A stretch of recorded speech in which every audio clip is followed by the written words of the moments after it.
Welcome, everybody, to the first Friday e-call with K-State Research and Extension. This call is a project that's sponsored by K-State 105. I welcome you I welcome you to put your introduction into the chat and tell us where you're joining from. We can see your name, but if you tell us where you're joining from, we'd love to do that. I see Becky McCrae here. It's fun to have you here with us, Becky, from our partners. So the purpose of the first Friday e-call is to increase the local community's knowledge of the experts, the education, and the economic resources available to help small businesses and the communities that love them. As always, the call is being recorded, and you will get a link to the website when it's posted and a copy of DeAnna's presentation deck. I would very much like to know why or if this call matters to you. And at the end of the call, there are 3 short survey questions, which I'm going to help you be thinking about while you're watching. Did you learn something today that you can use immediately? How many people will you forward this information to? Word of mouth from a trusted source is just the best way to learn about things. So who needs to know this? And then what did you learn today that was most helpful to you? Thanks for all those introductions that are getting started. I love seeing them. Today's speaker is DeAnna Goering from Pittsburg, Kansas, and she's going to tell us how Pittsburg has used land banks to develop businesses and homes. So DeAnna, it's your turn to take it away. Okay. I'm going to leave it on me for just 1 second so you all can see me. Hi, I'm DeAnna. I work for the city of Pittsburg. My job title is Neighborhood Redevelopment Manager, which I made up myself because it encapsulates all of the various things that I do here. One, I would say probably 3/4 of my full-time job is managing the land bank. Our land bank started in 2015. So I'm going to talk about how our land bank has evolved. This is now 10 years of having a land bank here. So we've got a little bit of information to at least look back on. It's not year 3 or year 4 or year 6. It's 10 years now. So I'm going to go ahead and share the beginning. Here we go. Okay. So I'm going to give you guys kind of an overview of land banking in Kansas. You may have seen me speak previously at the Kansas Housing Conference or Southeast Kansas Housing Conference, where I've gone more in depth about how exactly you manage a land bank. This is a step back from that for folks who are just thinking about getting into the land bank pool, or maybe have started work on an ordinance but don't have anything up and running yet, or it's just an idea for you to kick around in your community. Maybe it's not something you've even considered yet. Next slide. Okay, so land banks were established in the state of Kansas by KSA 12-59 city land banks. It's a pretty short statute. It's actually quite easy to read. I think there's only 10 sections. So if you have the time, go give it a look. It explains it fairly easily, and it's not one of those statutes where it's 47 subparts to each page. It's written in fairly plain English. But the main goal of land banks were to eliminate blight, help with land use planning, and also offer some ways to deal with tax delinquent properties within your cities. And the state statute gives cities and municipalities, it doesn't have to just be a city. I know of county land banks, you can join cities together. It's a city or a municipality can do these. Start one in your community.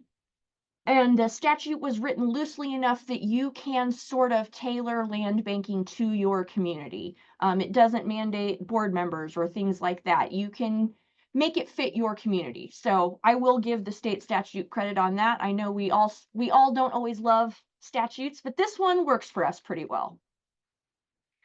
So the mechanics of a land bank are pretty basic. You need to acquire properties and you need to dispose of properties.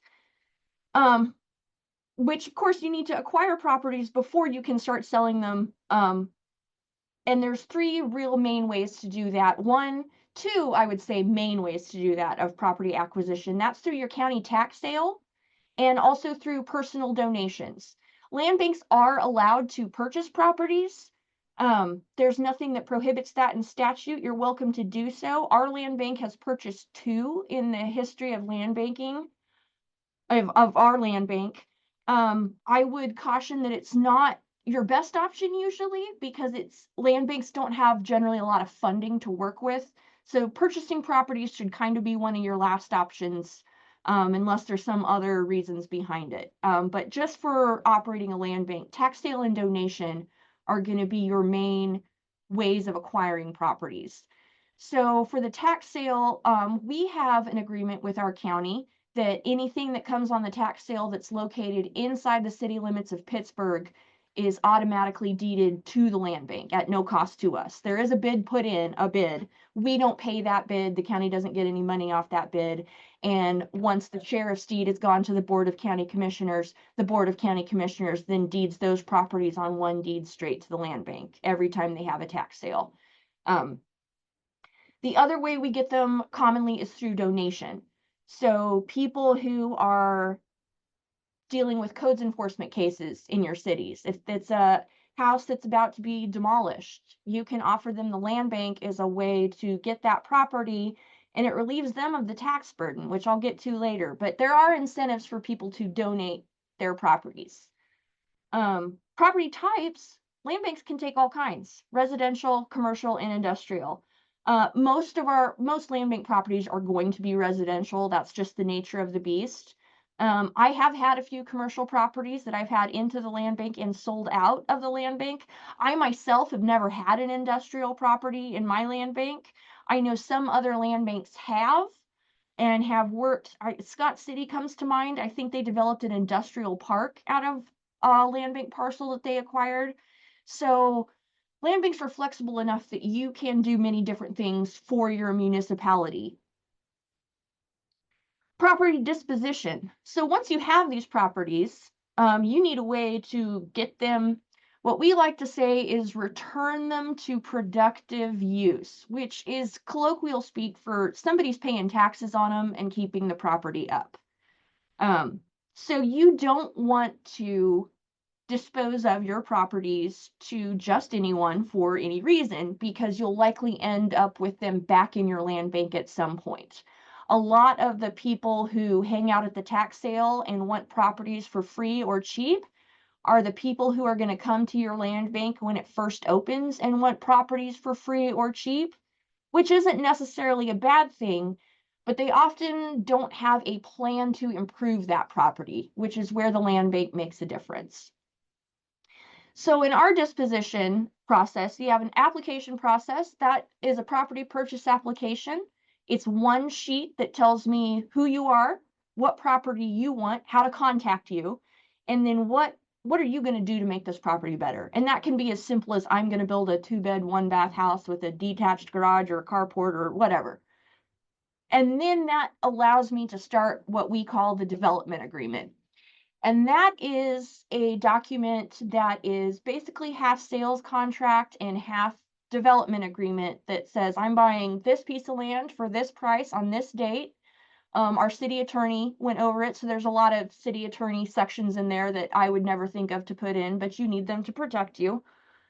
And then it says, here's what I'm going to do to improve this property. Here are the timelines in which I'm going to do that improvement. And if I don't do that improvement, here's how the land bank is going to come take that property back, because that's what we do. If you don't meet your timelines and you don't improve the property, I take you to court and take your property back. So there are ways to make sure that what they say they're going to improve is actually improved on a reasonable timeline. You don't want somebody taking 3 years to build a house. It does not take 3 years to build a house. It takes 6 months to 12 months.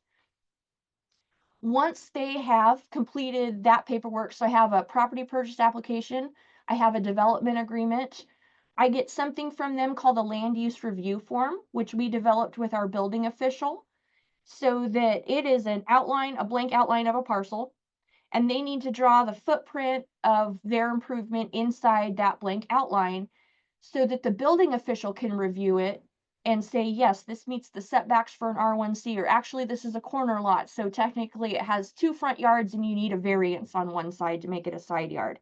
To make sure that we're not going to sell a property to someone who has an idea that won't fit inside that zone or property. You don't want to do that. Once I have all that paperwork, the land use review form is approved by the building official. I have some documentation of their financial ability, like a letter from their bank. Their development agreement is completed. It appears before the Board of Trustees. Our Board of Trustees is 7 members. And we chose to restrict our membership on the board to certain areas of representation. So we have a representative from USD 250, a representative from Crawford County, and those 2 are selected by the school or the county. I don't really have to solicit those board members or find them. We have a construction representative, we have a legal representative, we have a financial representative, and we have an at-large person who used to be our EDAC seat. But EDAC board members were finding it difficult to also make land bank meetings since they were the same week. It was kind of a mess. So EDAC gave up their seat, and now that's an at-large seat. So just any citizen can fill that. And we do that, we restrict those so that we have people with knowledge of property and sales and investment and construction all helping us make decisions about the best use of these properties going forward. If the board approves their application, I have to publish a legal in the newspaper that says, hey, everyone, we're going to sell this property. It's going to be sold in 30 days. If you have questions, here's where to call. I don't know that anyone's ever called, but it is legally required in the statute. It's not an opportunity for anyone to protest it. They can't file a petition. There's nothing really they can do to stop the sale, but if they have questions about it, since it is a publicly held parcel by your land bank, the public does need to be informed that it was sold. So let's talk about the management. Once you have a land bank ordinance, you're gonna want to have someone in place to run your land bank before you start really taking properties and selling properties. Some communities I have seen put the cart before the horse, and they get properties, they pass an ordinance because someone needs to donate a property, and they get a property in, and then they've got somebody knocking at the door ready to buy that property before they have a board or established guidelines, things like that. And that can be kind of messy. That can put you in a bad position. So if your municipality is considering a land bank, my suggestion is to have an idea of who might run that land bank from the start. My city was fortunate in that they hired me to do that. I'm a full-time employee that was originally hired just to run the land bank. I'm also now the planning and zoning clerk, and I have other duties as assigned, which we're all familiar with. But I could not have also been the planning and zoning clerk while starting the land bank. It would have been impossible. It's just too much for one person to do 2 jobs. You can run a land bank as one person. It's doable, but you want to give that person time to sort of get their feet under them and get the car driving down the road for the land bank before you might start adding other duties to their job description, which I know that's a big ask. Cities don't just have FTEs to hand out, but if you can even a half-time equivalency to start with would be helpful. So the role of the person who runs the land bank, in my case, I'm called the neighborhood redevelopment manager, so that's what I put on the slide. It could be called any number of things. Your main job is the paperwork and inventory. So you know what you have in the land bank. You keep your files on all of that. When you get something, you do all of the paperwork for both acquiring and disposing of properties. So you are ordering title commitments when the properties come in, and title insurance if it's a donation. You're getting titles cleared if they came in on a tax sale and don't have clear titles. You are filing the deeds. You are processing all of the application paperwork for your different applicants who might be wanting to purchase or donate properties. You also prepare your monthly board materials, the board packet for what might be coming in, what might be going out, various board functions that we're all used to. You're also in charge of annual reporting. That's got to be done by January 31st. And you manage the maintenance contractors, which is usually just a guy who mows and sometimes a tree guy. But there can be other issues that maybe, sometimes your city is going to have time to help you take care of those and sometimes they're not. So like we have to contract our mowing because we don't have like a department of mowing that just mows everything. There's mowing that works for water and wastewater and streets. They're different, and so none of them can really do all the land bank mowing, so we have to contract that out, and that's part of my job too. Now you need to work with a title agency because even if you're very good at running a land bank and you've been doing it for 100 years, you're not a title abstractor in all likelihood. Neither am I, actually, and I don't want to be. It seems very complicated and challenging. But they're the agency that you're going to rely on to help you with that paperwork process. So they're the one that creates the title commitment. If somebody comes to you and says, I want to donate this property, you need to get paperwork from the title agency that shows, yeah, they own this. Are there any liens against it? Are there any other people listed on this title? Basically, what papers the title commitment tells you what documents you need to get this property from this previous owner into the ownership of your land bank. And they also do your deed prep. It's very important to have a title agency do your deed prep. I know deeds look simple on their face, and in some ways they are, but to have a good deed, a good chain of title, which is very important, and for them to be insurable properties, you really need to have the deeds prepped by the title agency who abstracted that title for you, because they're aware of any issues that might need to be mentioned on the deed, anything that the owner might need to be aware of, things like that. We happen to use Security First in our city because they work all over Kansas, and sometimes you have buyers from outside of your area. So it might be handy to have a title company that operates in other counties because they can go to the office in their county and sign papers, and it works just as if they were here in my office signing papers. So that's a very important component of setting up your land bank. That sounds like a lot. There's a lot of pieces, and I'll go back to some of that. But you can be successful. Our land bank, in 10 years, we have sold more than 60 properties. I sold 5 last month. We have built 20 new homes that are now being lived in. The 5 that I sold last month are going to be single family homes. I've sold several that are, this says 10 plus lots sold to expand existing yards. That doesn't sound exciting, but a lot of us live in old cities where we didn't have zoning over the city of Pittsburgh until 1991, which seems shocking, but it's not. That's not that shocking compared to a lot of cities. So, in a town like Pittsburgh, there's a lot of little tiny houses built on little half lots. Well, we can't build those anymore. They're too small. But if you ask that neighbor next door, the person who owns the property, a lot of the times they're interested in acquiring that lot, or they come to you when they see the house getting torn down or whatever, say, I want that lot. That's a good way to get rid of those. We've also sold 3 commercial properties. My favorite one I listed first is 117 North Broadway. This was a 3-story building.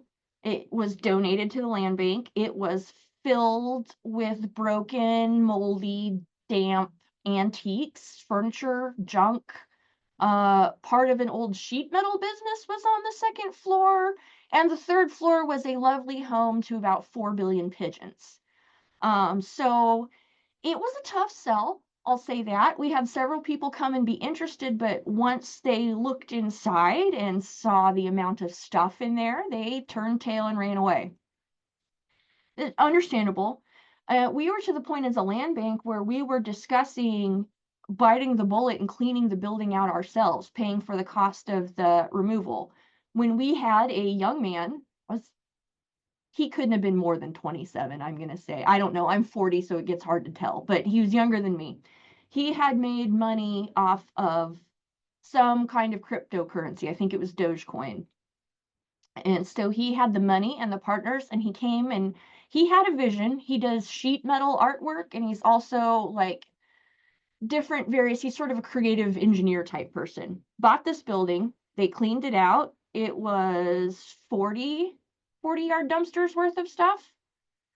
But he had his own guys and his own tools and his own mini track hoe. And that building is now 2 upper floors of beautiful redone apartments. They're all rented. They rented before they were finished.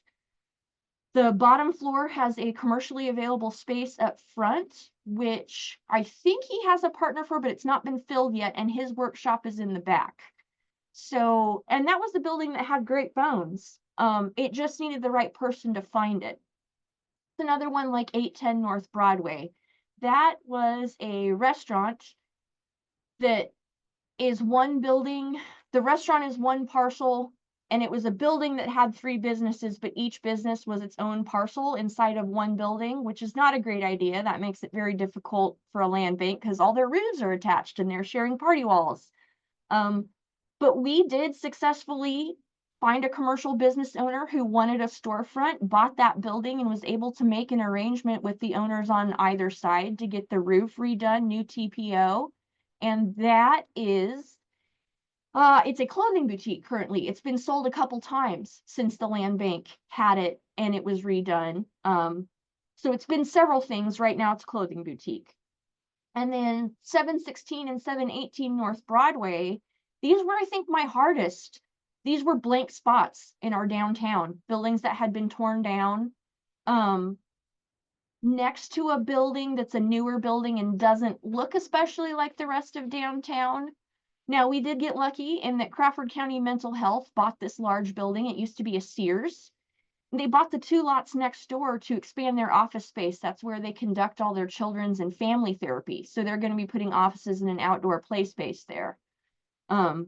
I say this to encourage you not to be scared of commercial properties. You're probably going to have them for longer than some of your residentials, and they're going to offer you some different sort of adventures to solve. But when you do finally get them, you will find the right person. And those buildings, I can't, especially 117 North Broadway, it has truly changed its whole block. Everything else on the block has entered revitalization of some variety because of this building. So that's a way in which the land bank can seed improvements throughout your community. And we see that with residential properties as well. About 4 years ago, I'm going to say, I sold one giant lot that used to be a flower shop that was in a residential part of town from pre-zoning when you had commercial mixed in with residential. This individual developer bought it, had it divided back into 3 lots instead of the original 4 to give us a more modern lot size, a little bit larger of a setback on each side yard than 5 feet, and built 3 new homes that it actually, now I'll take that back. It was a little bit more than 5 years ago because it was right before the pandemic when he was building, and he was scared for a minute, didn't know if he should continue. And then he had all 3 of those homes sold before the 3rd one didn't even have a foundation down yet. So that was an example of great 3 new homes in a block that desperately needs them. In that block now, 3 other homes have used the NRP to revitalize, and 2 other homes have entered. One has entered demolition proceedings, which frankly it needed to for a while, but money and time limits us all. And the other one decided to donate to the land bank. They were tired. They were tired of dealing with this problem house, which is what you will see a lot with donations, especially in areas like this, where something starts to revitalize, and so the neighbors start to revitalize. You get a lot of homes where maybe there's elderly people who had lived there but have passed away or moved to a retirement facility. And so their adult children a lot of times are left with the property rights to this home or this property that they a lot of times don't have any interest in. And a land bank can be a real problem solver for them and you, because they get to get rid of this property. It relieves them of the tax burden. They probably won't have to pay for the demolition if that's required, if they donate it to the land bank. They get a statement from us that says you made a donation in this amount. It's whatever the house appraised, whatever the property appraises at the time of donation, that they can use during tax time as a charitable donation. And now you have control of a problem property and they've gotten rid of a problem. So that can be a really good way to get some donations into your land bank. Work closely with your codes enforcement when they're working on demolitions. Make sure that they're telling those folks about the land bank, that they know that that's an option for them. There are always challenges, no matter how many successes we've had. Titles, I'd say, are the biggest challenge. Your county treasurer or county attorney, if you called them right now, would tell you that any property that comes off the tax sale has clean title. They believe it. They think it's true. I don't know why they think this is true. It's not true. In the state of Kansas, those people on the tax sale have to have hand delivery. There has to be personal service, which they seem to overlook a lot because they believe publishing in the newspaper on 3 separate occasions is enough and satisfies the statute. It doesn't. Because when you take your tax sale properties to a title agency and run their titles, because you need to know what's on there, you're going to get a lot of problems. Some of them will be clear, just maybe you're lucky, maybe it's happenstance, I don't know. A lot of times you're going to have decedents on your property, which means people that died while they owned the property. And if you don't have a will when you die in Kansas, you've died intestate, which doesn't mean poor. It just means you don't have any documentation that shows where your stuff goes. When that happens, to get that property into anybody's hands, it has to go through probate and have a determination of descent done, which means that the probate court needs to find whoever owned it, who are their adult heirs and their spouses, and do those people have any children? Are they adults who would now have right to this property, and their spouses, and then if they have any children, and then you need to get deeds from all of those people that sign it to your land bank. So bad titles are a problem. Sometimes you find the person, it's a matter of, I had one where when they bought the property, they signed in as Danny Smith, and when they sold the property, they signed the deed as Danny K. Smith. Well, in land, in property, in title chains, that's a different person. So you have to get a document called an affidavit of one and the same that says Danny Smith and Danny K. Smith are the same person. Now that cleared that title easily. Sometimes you'll get stuff like that. But sometimes it is someone who's passed away, or you're not sure that they've passed away, but you sure can't find them anywhere on the face of the earth. So you have to wait until you can quiet that title, which unfortunately in the state of Kansas is 15 years by statute. So it can be sometimes a long time of a waiting game between trying to find this person and then waiting to quiet the title, because when you do take something to quiet title action, you need to show that you've tried to locate this person who owned it. Mowing is a challenge simply usually because of the cost. Mowing is going to be a lost cost to your land bank. Don't count your mowing costs into the sale price of a property, however you factor that. It's just a cost of doing business, just like mowing all your other city properties. You know, we don't get that money back usually as a city. You're not going to get it back as a land bank.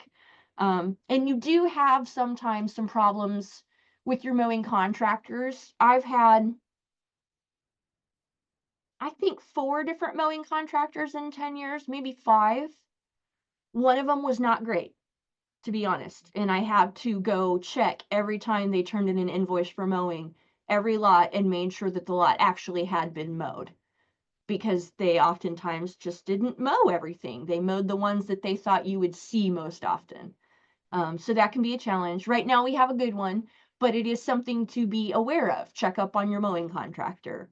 You like to think they're honest, but you also don't want to be getting calls from the neighbors saying that this grass is 8 inches tall, or there's trash everywhere, or somebody left a mattress in this yard because your mowing contractor didn't tell you. The last one is competition, and this one is a challenge for new land banks. I don't have it happen to me so much anymore that I've been operating for 10 years. But in the beginning, the real estate agents in your community will see a land bank as competition, will be angry that your city is starting a land bank. They may show up to public meetings and be publicly angry about starting a land bank. It's unfortunate. It happens in almost every city that has talked to me about starting a land bank. There is usually an angry realtor of some kind or variety causing a problem somewhere. Because their argument is, why is the city competing with private business? We're the real estate agents. We should be the ones selling land, not the city. That's a fair and valid point. I don't want to be in the real estate sales game. Seems awful. But if you could sell these properties on the private market, there would be no need for land banks. These properties are not sellable on the private market because they have bad titles, because they're small, because it might be unbuildable, because it's in an undesirable neighborhood, for lots of reasons. The private real estate market is not interested in these properties. And the best way I have found, when you're faced with that argument, which you likely will be, is explain to them that you're not stealing anything that they could sell, because no real estate agent is going to spend 6 years sending letters to different addresses across the country trying to clear a title so they can sell a property. I have the time and can do that. Also, once you sell those properties out of your land bank and there's a house on them, that is now inventory for that real estate agent to be able to sell in the future. So what your land bank is doing is not competing with realtors, you're actually helping them. You're taking properties that are problems that can't be sold on the private market for various reasons, and you're turning it into an asset at some point. Now, it may take years, it may happen really quick, but you're turning them into assets that then can be sold by the realtors. I have no interest in selling a family a new home. That's great, but I'm not a real estate agent and I don't want to be. Leave that to them. What you can do is clean the titles on properties and allow a developer to acquire that property for a quite reasonable amount of money compared to private market, and place an asset there that a real estate agent then could use in the future. Because those builders and developers, they need help getting somebody into those homes. I mean, a lot of times they don't do it by themselves either. So there are ways to get around that argument. Some of them are just going to be sticks in the mud until they either put up or shut up. But a lot of them get on board with you. That's been my experience here, at least. And it does help. That's why it helps to have a realtor on your land bank board, is they're the one that's going to understand what you're doing and why you're doing and the purpose of a land bank. And at the, however often the realtors in your area meet, because they do all get together and have their realty meetings, that's more information sharing. And it's going to help you and it's going to help them. All right, I went fast because I wanted to leave lots of time for questions, because people always have lots of questions. This is fantastic. And obviously there's a lot of interest, DeAnna. There's 60 people on the call. That is amazing. I invite you to either put your question in the chat or open your mic and ask us. Pat wants to know, can you comment on the specific benefits of the land bank that you've seen in your community, civic pride, community health, and why you think other communities should consider this? Is it worth the effort? Why? I'm going to say yes, 100% it's worth the effort. There are days where I want to bang my head against the wall, because sometimes people we all work with citizens in some way or another, and sometimes citizens just need to be unhappy with you, and that can be difficult. But I won't say so much that I've noticed civic pride. I don't notice that the general population of citizens on the whole, just your general family that lives in one part of your town and is trying to do their job and raise their kids and go to school, they're probably not thinking about the land bank. But it does resonate within the community groups, or Rotary, for example. They know about us, and that's how we've gotten a lot of developers to come to the table. Make sure your EDAC knows about it. And then once you get something like those 3 houses I got built on what we call it Hornback's Posy Shop lot, because that was the name of the store and everybody knew it forever. But it's 3 cute matching houses that are all different colors. We made a Facebook feature about that on our city page, and the newspaper picked it up, and I had phone calls. And we got other developers coming to look. Now, not all of them bought, because a land bank isn't right for every developer. but they did all come and learn. The other thing I will address is community health, because that citizens often don't realize housing is health. And if you live in poor housing, your citizens aren't going to be as healthy for various reasons. So land banks often get a lot of properties in sort of, I'm going to say, the more deteriorated parts of town. For us, it's our northeast quadrant, just because it's an older part of town and it hasn't been historically maintained very well. So as we've been getting land bank homes built there, other homes have been improving. There's been more calls for service. There's less trash out and about. They might not know it's improving their community health, but it is if you look at it from the measurables like we do. Well, DeAnna, the part that you said that was so compelling to me is the effect that it has on the property owners next to you. You know, if you've got that 117 North Broadway that's deteriorating, then everybody, it goes down with it. If it's improving, then it goes up with it.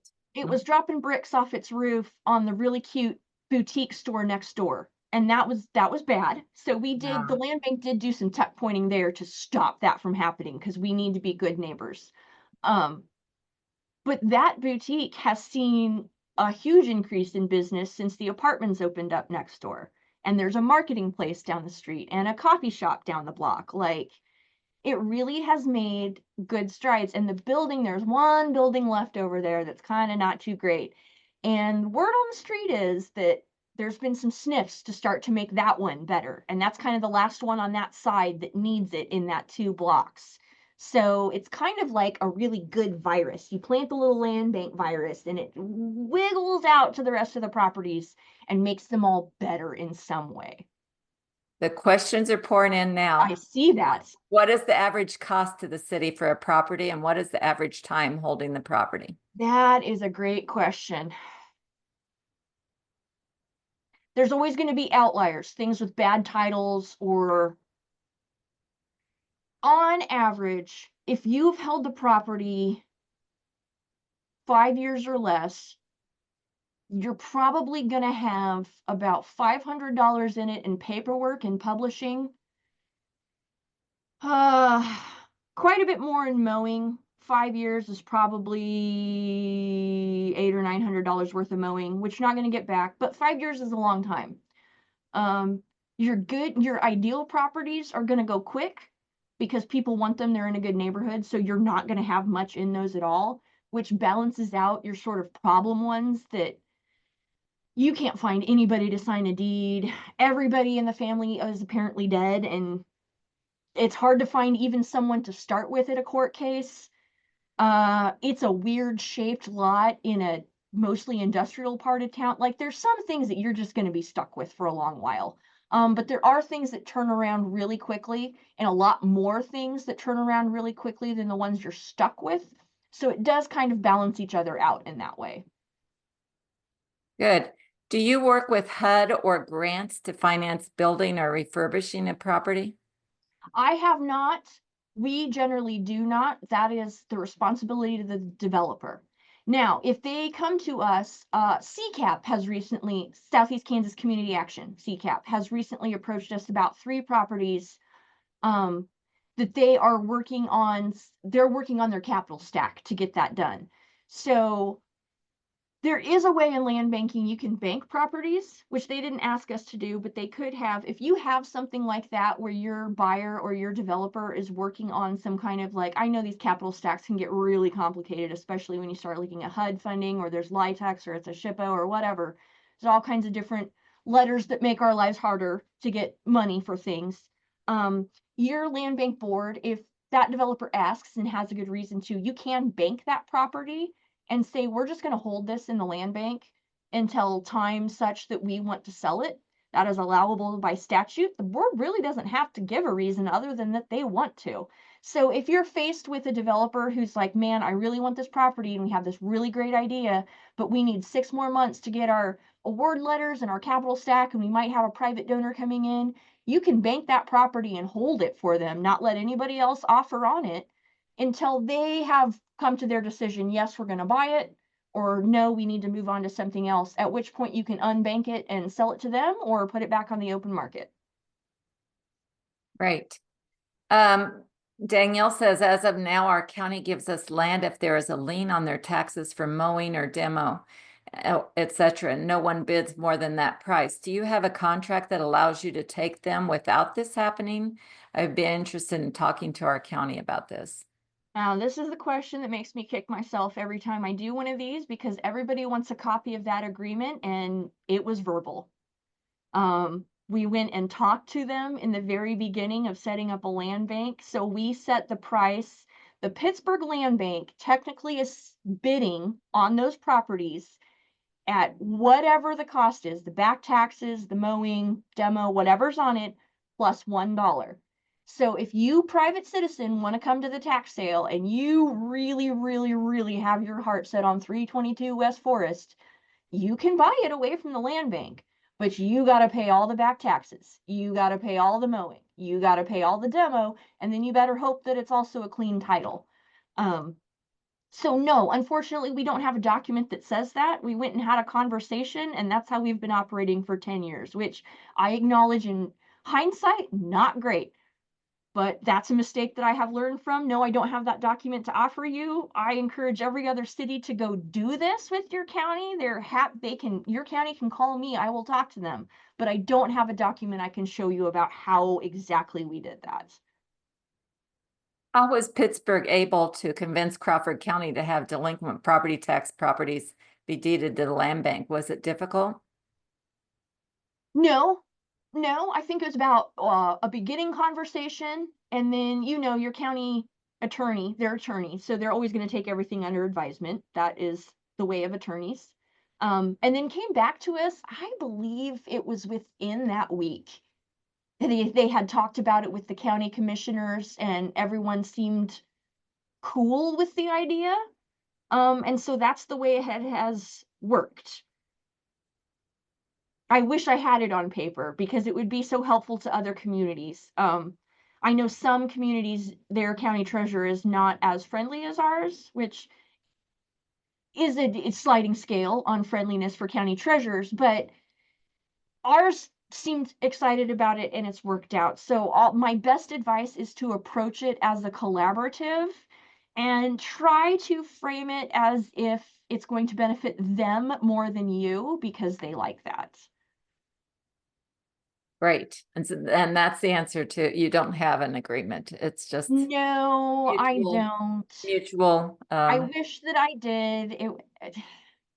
We Yeah, just I'm not think of sure it. if it's working. Do Well, you, and the other thing is we started our land bank in 2015, right after the statute passed. So I don't know that there was a lot of realization that we're going to need to have this all in place because other communities are going to want to do this. I don't know that we knew that at the time enough to think ahead to say, oh, we need this in a document, which clearly we should have, but we did not. so if there's somebody on this call that does have that document and is willing to share it, please let me know. So do you actually pay the price if no one bids against you? No, we've never paid for a property off the tax sale. Great. Most people are unwilling to pay what is actually owed on them. They want to come in there and get it for, $100 or whatever they're used to doing. So even just seeing that set price, they don't mess with it. Yeah. And which assures the county and the city that it's going to be a serious bidder, a serious Yes. use, Yes. just another. Not just a property collector, as we like to call them. Oh, yes. Is there anything in county commissioner minutes that shows the agreement approval or mentions it? That might be help the other communities looking for something. Ooh, what a good question that I have never been asked before. I do not know. So let me do some digging, because if I find one, I will gladly send it out. Let me make a sticky. No one has ever asked me that, Becky. What a great question. I always love it when I get a new question. That's a great one. Yeah, Becky's got a little experience. How do you incentivize a property owner to donate to the land bank? Oh. I heard you say that you have your inspectors talking about it. Mm-hmm.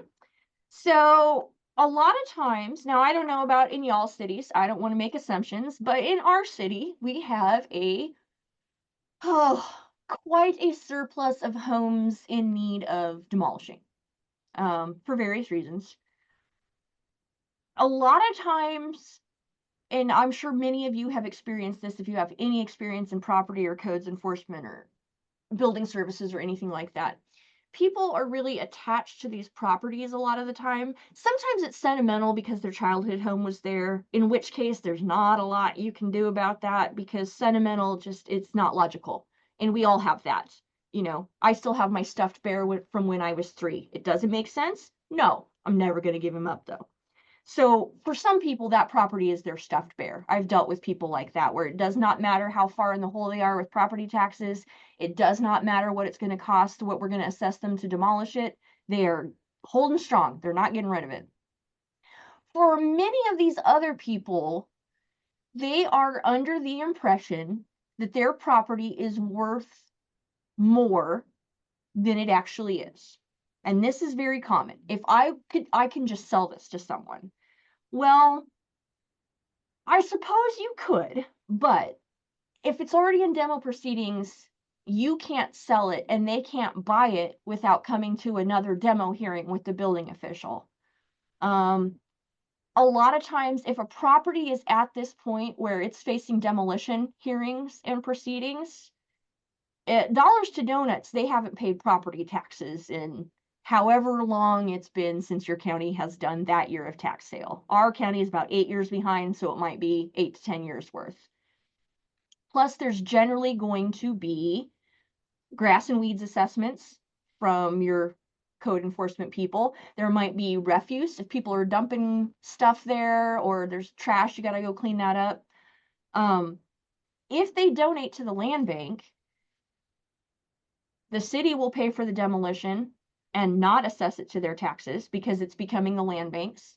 I, as the land bank, have the property or the authority to abate all of those back property taxes. I send a letter to the county that says, hey, the land bank acquired this property per KSA, whatever, you are required to remove the property taxes. And then I list out each year the statement number, the amount, and put a total at the bottom. And it's never been a problem. The count, because the statute says they must. They just need a letter that says, hey, you guys got to take this off. And the same for city assessments. I can't do it because I'm not the city clerk, but I send a memo upstairs to the city clerk that says, hey, the land bank got these. Can you tell the county that the city is removing these special assessments? So they are out of the hole for all their back property taxes. They are out of the hole for the demolition. They are out of the hole for the city assessments for stuff that you as the city have had to do to manage the property.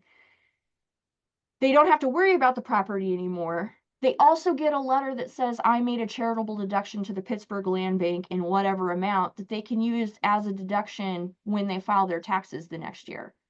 So they're not going to get any money in their hands, but they are going to not have to pay or suffer the consequences of owing a lot of money in the future. That usually works for most of them. If they won't agree to that, there's not a lot you can do. You kind of just have to wait for the tax sale to catch up with them, because it's not like after you have this meeting, they go and pay all their back taxes and fix the property to get you away. They carry on doing what they are doing, which is nothing with the property, and then eventually you get it in the tax sale. It's just a lot harder that way. It's easier to get them to donate because you're going to come in with a clean title automatically. Okay, we've got more questions. Kelly, forgive me, but I'm going to skip to one that I think might be easier. Do you have to send something to the state to get it off the tax roll? Danielle says she had a property that I sent the same style letter to the county, and they told me I had to send an application to the state that cost $400. Well, that's half good information and half really bad information. You do have to send, I call it a tax exemption application. It's by the Board of Tax Appeals. It's available on their website, and I send that to the county. that says the land bank has this property, properties in the land bank, any land bank are exempt from ad valorem property taxes. So I fill out this form, I send it to the county, and the county sends it to the state. There is no cost to that application that I've ever been aware of, but that tells the county and then the state board of tax appeals that this property is now exempt from ad valorem, which helps your county because now that property, instead of being calculated into what they expect from the tax rolls, it's removed from that equation. So that property not getting its taxes paid doesn't show as a deficit anymore. It just never existed because it's exempt. So that is going to help your county's bottom line too, as far as tax expected revenue versus actual generated revenue on your property taxes. That's an important piece. Counties like that. They don't often realize that, but it does make a big difference. That does make a big difference.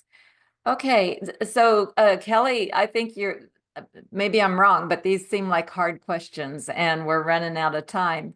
Do you have anything that you could leave behind, DeAnna, in terms of paperwork that you would be willing to share? Oh, I've got tons. Oh, no. If I Okay. send it all, everyone's face is going to go. Okay. Ooh. Okay. So I will send to you, Nancy,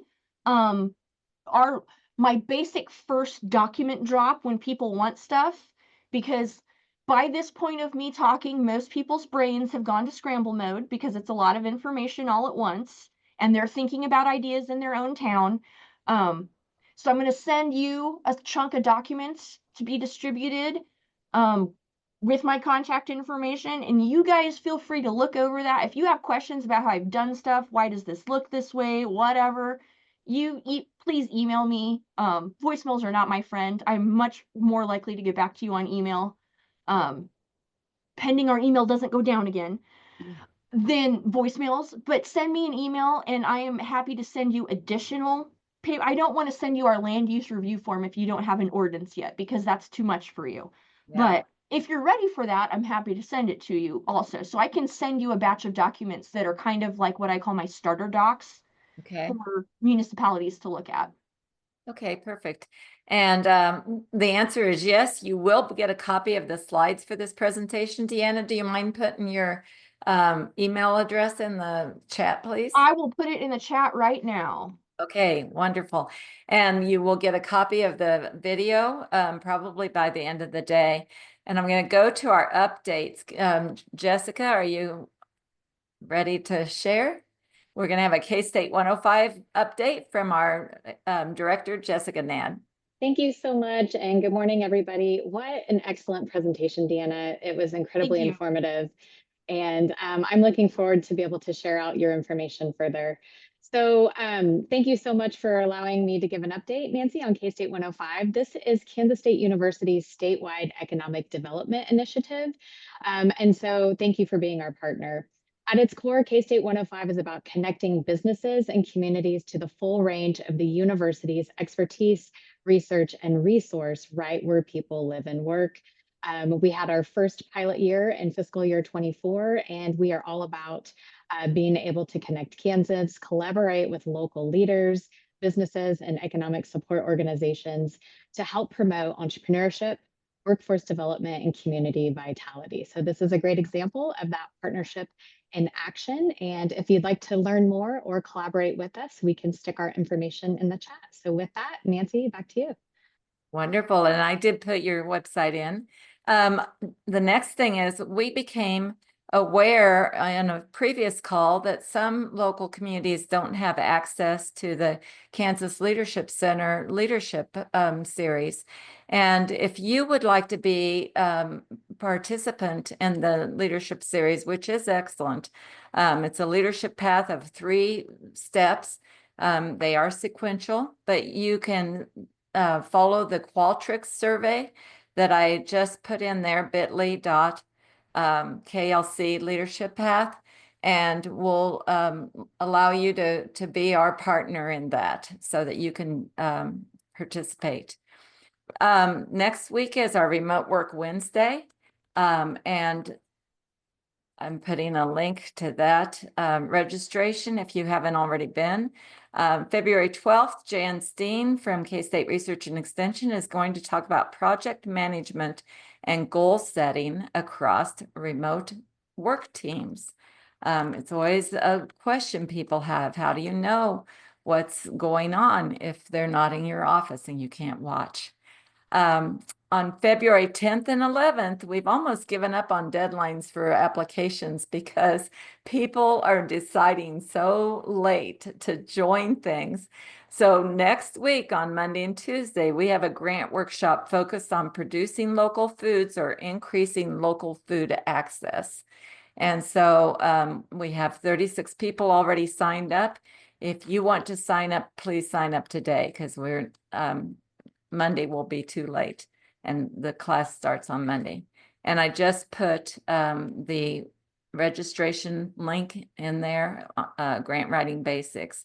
If you're not a food producer, then join us on February 19th and 20th when we do a general session for all types of applications. And we have two different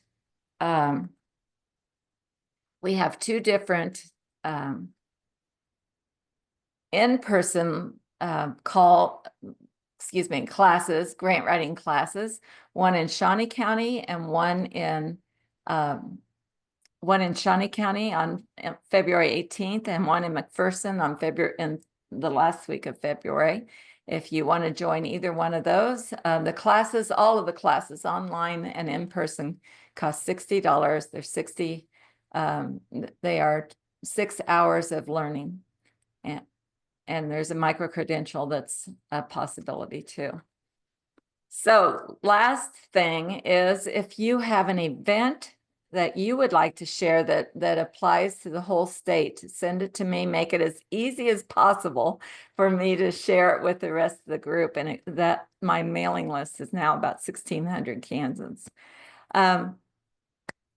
And if you'd like to advertise these on your social media or in your newsletters, send me another email. It's all the same email. It goes to our whole team.